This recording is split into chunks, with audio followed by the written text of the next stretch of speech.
Olá, hoje é dia da gente falar de comunicação e especialmente dentro do universo do calçado. Meu convidado de hoje preza o conhecimento, a empatia e a harmonia.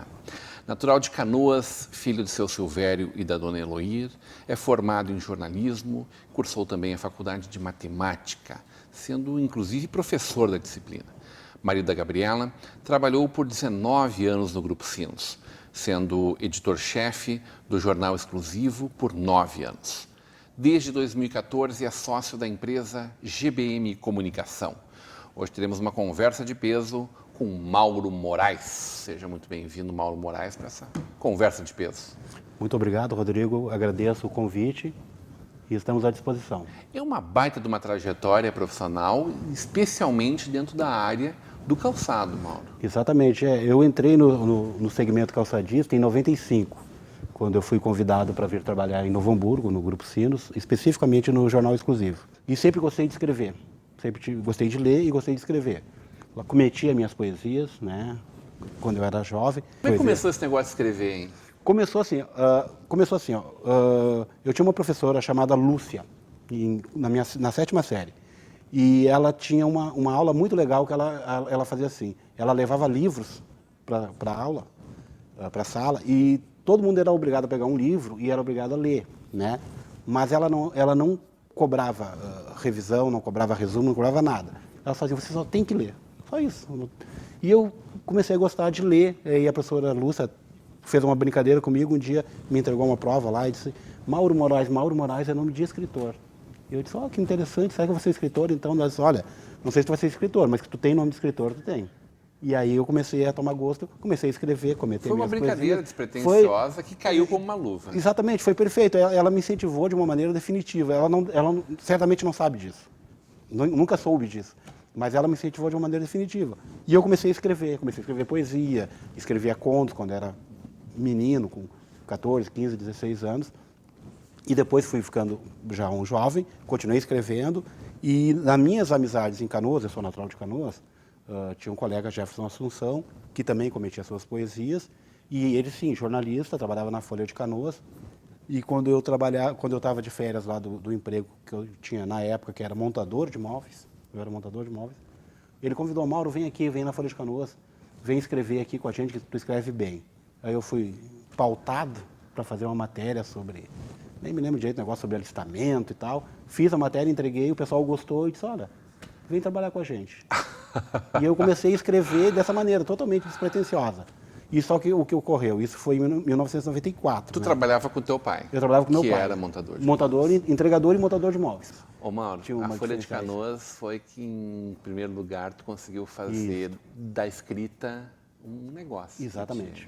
Eu nunca tinha me ocorrido ganhar dinheiro com isso, né? Eu escrevia por gostar, por querer, enfim, externar o meu pensamento, as minhas ideias, né? E aí, quando eu fui convidado pelo Jefferson Assunção, ele disse, Mauro, vem aqui trabalhar com a gente e tal, vamos fazer um teste. Eu fiz o teste, a Marione Machado Leite, que depois veio a ser diretora do Diário de Canoas, né? Ela gostou do meu texto, achou muito legal, tal, vem trabalhar com a gente. Eu me lembro direitinho, porque na época eu trabalhava numa fábrica de móveis, então assim, o meu salário era o salário mínimo, né? Salário mínimo. Uhum. E ele disse, se tu vier trabalhar aqui como jornalista, eu posso te pagar um pouco mais que o salário mínimo. Eu digo, já está valendo. Já passei a ganhar mais do que eu estava ganhando antes. Imagina. E para escrever, imagina. Trabalho bem menos pesado, né? Eu era um menino lá, um rapaz de 24 anos, que eu queria mais do que ganhar para escrever. Eu escrevia de graça, né? E paleteando móveis, né? E que é dureza, não é fácil. Entregar e montar móveis não é fácil, assim. É uma escola incrível também, porque tu aprende a lidar com todo tipo de gente, né? Tu entra na casa das pessoas, literalmente, né? Tu literalmente entra na casa das pessoas, as pessoas te recebem, e tu lida com toda a ordem de personalidades, né? Desde pessoas mais simples, pessoas agradáveis, as pessoas mal educadas, né? E eu aprendi muito a valorizar o trabalho com isso. Eu me lembro assim que o meu pai, ele sempre falava assim, quem tá trabalhando tem prioridade.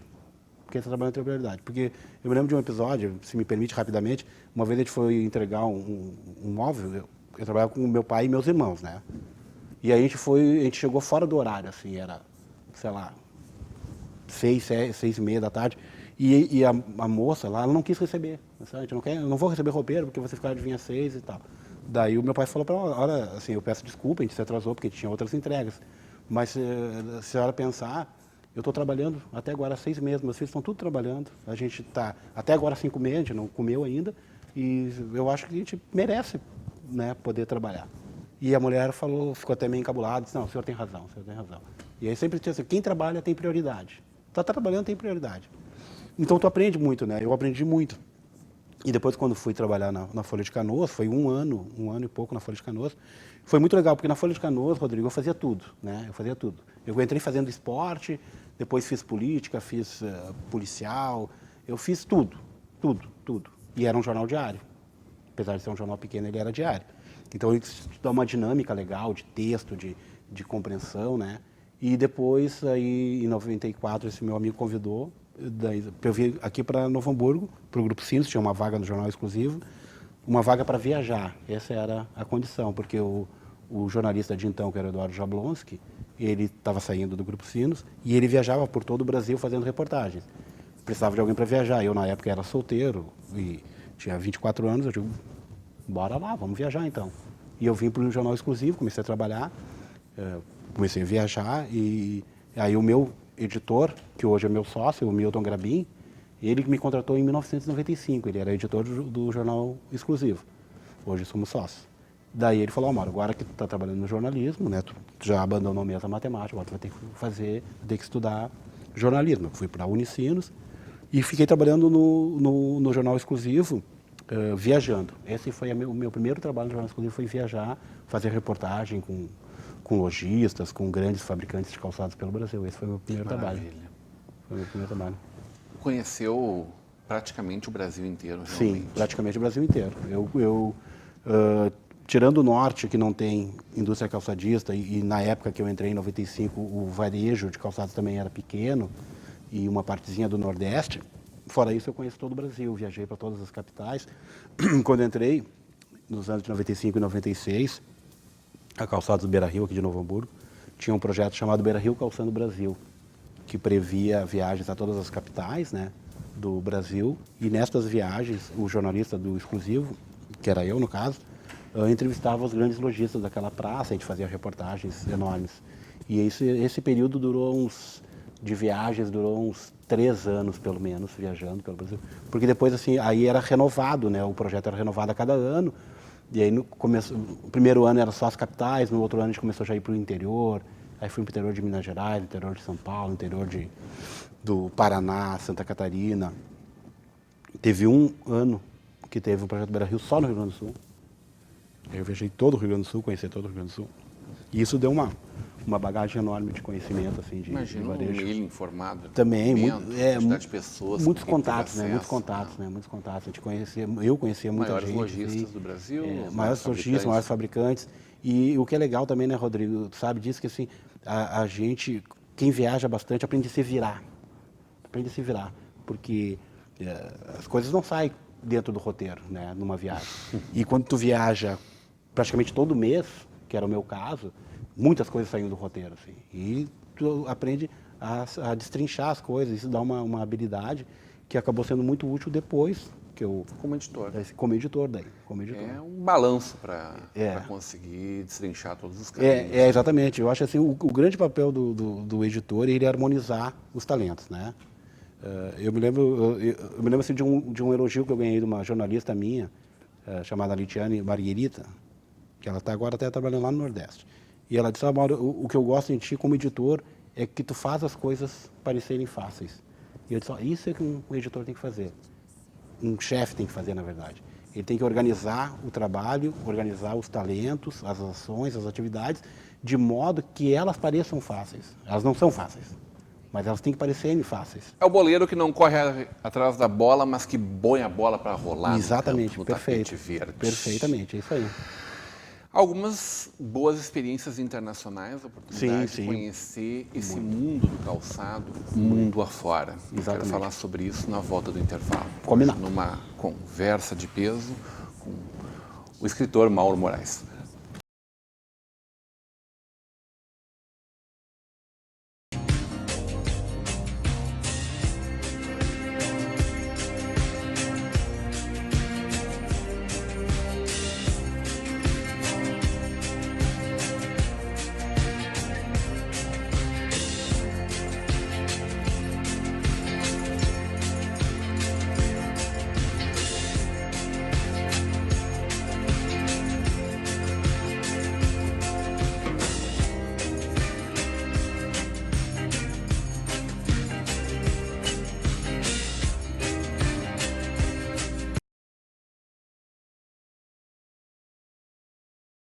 De volta para uma conversa de peso, hoje recebendo o jornalista, editor do Lançamentos. Do Lançamentos, numa época que se faziam tiragens, Sim.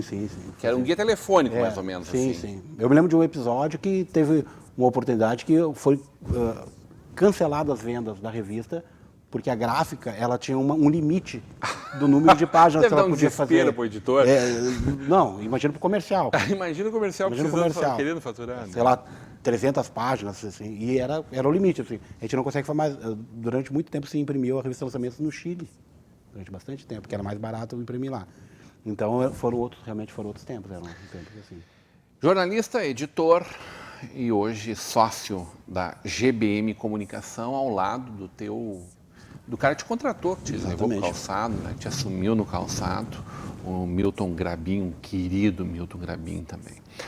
O Mauro, a gente falava um pouco sobre essa experiência nacional, por muitos anos, de conhecer e de andar o Brasil inteiro, em capitais, em cidades do interior, conhecendo grandes lojas, grandes lojistas, cadeias de lojas, redes de lojas, mas também muitas indústrias do calçado Brasil afora.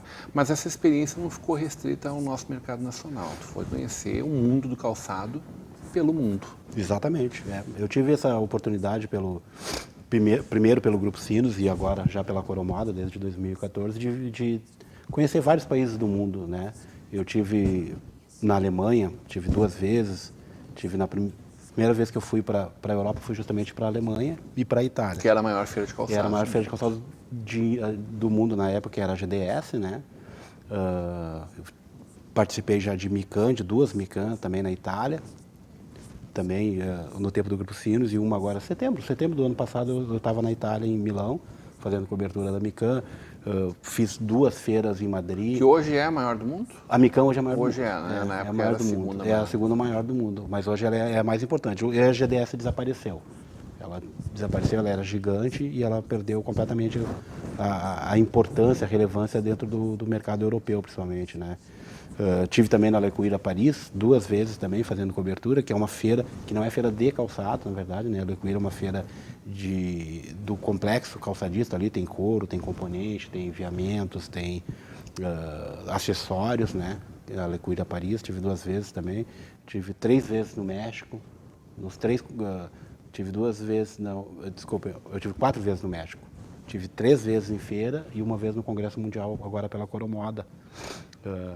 Tive na Espanha também, enfim, foram vários países conhecidos.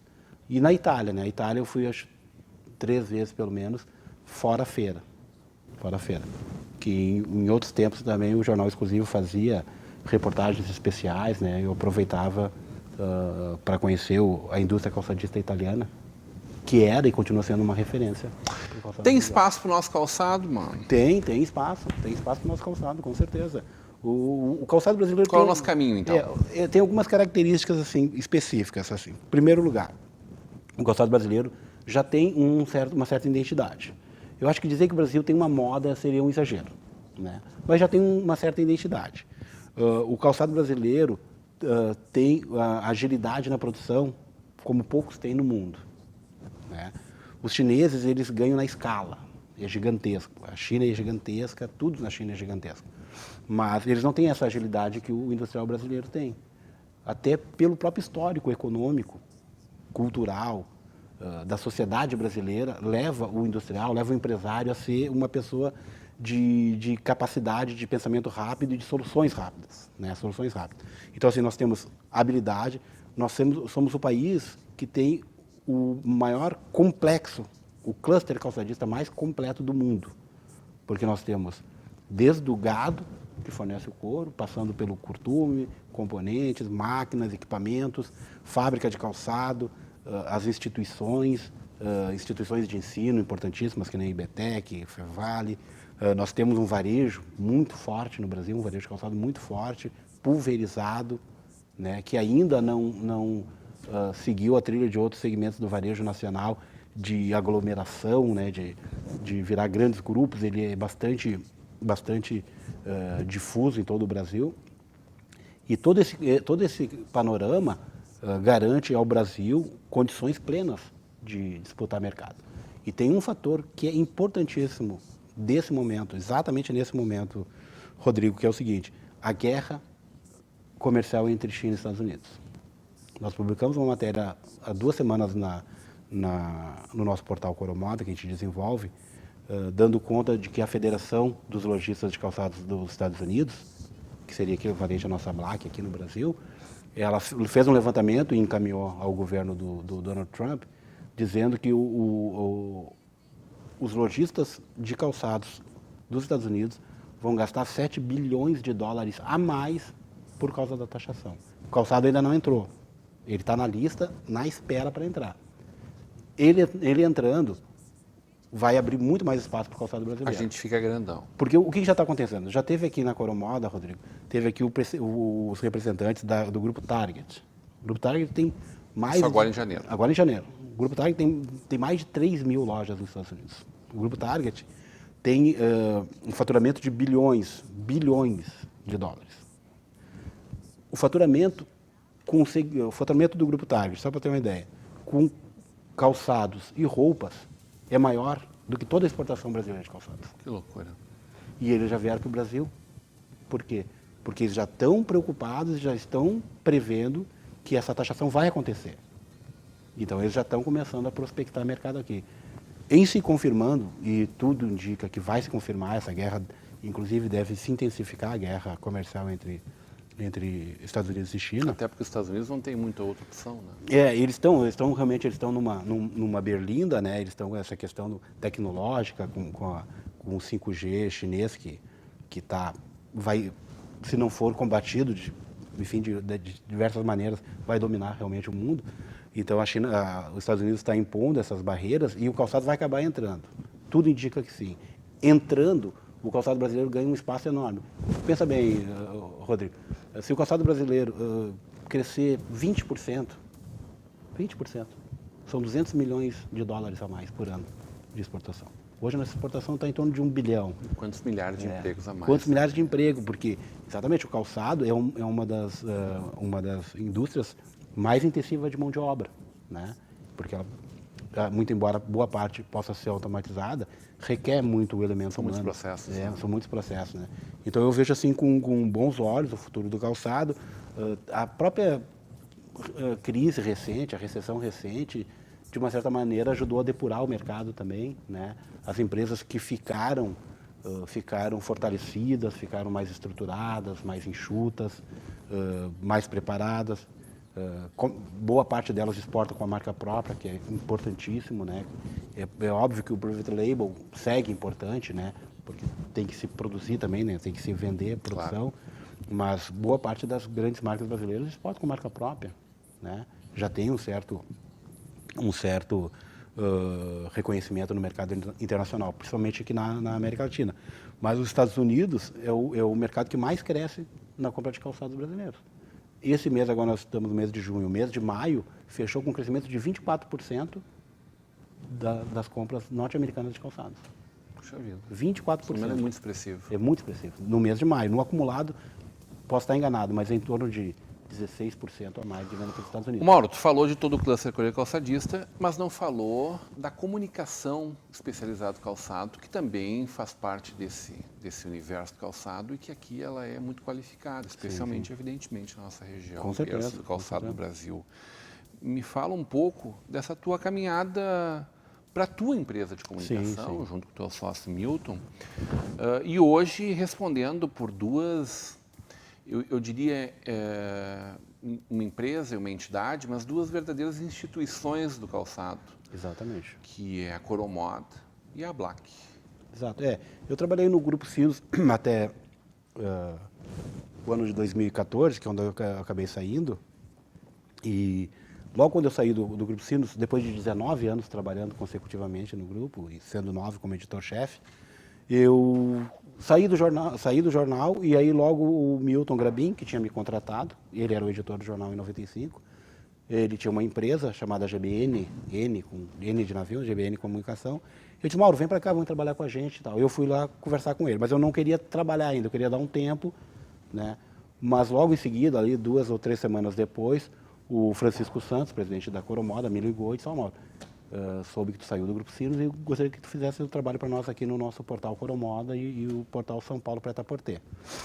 Falei com o Milton, eu já tinha mais ou menos um acordo com ele, e eu avisei o Francisco, olha, eu já tenho um acordo com o Francisco, com o Milton, então eu vou me associar a ele e nós vamos prestar serviço para a Coromoda. O que acabou caindo como uma luva, porque na verdade, a intenção do Francisco era ter um trabalho terceirizado da comunicação. Isso em 2014. E de lá para cá, eu sou o responsável o desenvolvimento de todo o conteúdo do portal Coromoda, do portal São Paulo Prêt-à-Porter, da revista Coromoda News, que é uma revista que a gente tem 2 edições ao ano, com versões física e versão digital que também. A gente tem a honra de ter uma página Exatamente, Calçados inclusive, S.A. tem, na revista. exatamente, Né? ficou muito boa, diga-se de passagem, a arte. E nós temos esse trabalho de comunicação e eu também acabo fazendo a intermediação com a comunicação local aqui na região, Calçados S.A., Grupo Sinos, as entidades, a Bicalçados, a Sintecal sou eu que trato pessoalmente, né?